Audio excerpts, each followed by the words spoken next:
মালয়েশিয়ায় জঙ্গিবাদের অভিযোগে গ্রেপ্তার হওয়া ৩৬ জন বাংলাদেশি শ্রমিক সিরিয়া ও বাংলাদেশে ইসলামিক স্টেট বা আইএসের কাছে অর্থ পাঠাতেন, এমনই চাঞ্চল্যকর দাবি করেছেন মালয়েশিয়ার পুলিশ প্রধান খালিদ ইসমাইল। গত শুক্রবার এক সংবাদ সম্মেলনে এই তথ্য জানান তিনি। আন্তর্জাতিক বার্তা সংস্থা রয়টার্স এ তথ্য নিশ্চিত করেছে। ৩৬ বাংলাদেশি শ্রমিক গ্রেপ্তার। পুলিশ প্রধান জানান, গত এপ্রিল থেকে চালানো একাধিক অভিযানে এই শ্রমিকদের আটক করা হয়। তাঁরা সবাই মালয়েশিয়ায় বিভিন্ন কারখানা, নির্মাণ ও সেবা খাতে কর্মরত ছিলেন। খালিদ ইসমাইল বলেন, এই চক্রটি অন্যান্য বাংলাদেশি শ্রমিকদের নিশানা করত, সদস্য সংগ্রহ করত এবং সামাজিক যোগাযোগ মাধ্যম ও মেসেজিং প্ল্যাটফর্ম ব্যবহার করে চরমপন্থী মতাদর্শ ছড়াত।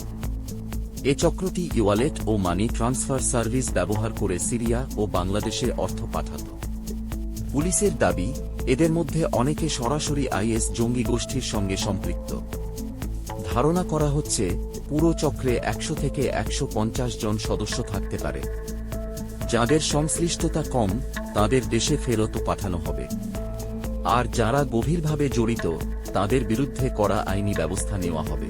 ২০১৬ সালে কুয়ালালামপুরে আইএস সংশ্লিষ্ট হামলার পর থেকে মালয়েশিয়া নিরাপত্তা বাহিনী এমন চক্র শনাক্তে তৎপর রয়েছে। এই ঘটনাটি আবারও প্রমাণ করে, বিদেশি শ্রমিকদের মধ্যে গোপনে চরমপন্থী কর্মকাণ্ড চালানো হচ্ছে, যা দুই দেশের জন্যই হুমকি। আপনার কি মতামত এই ঘটনা নিয়ে? কমেন্ট করে জানান। আর এমন গুরুত্বপূর্ণ সংবাদ পেতে চোখ রাখুন নিউজ বাই সোহাগ চ্যানেলে। লাইক, শেয়ার ও সাবস্ক্রাইব করতে ভুলবেন না।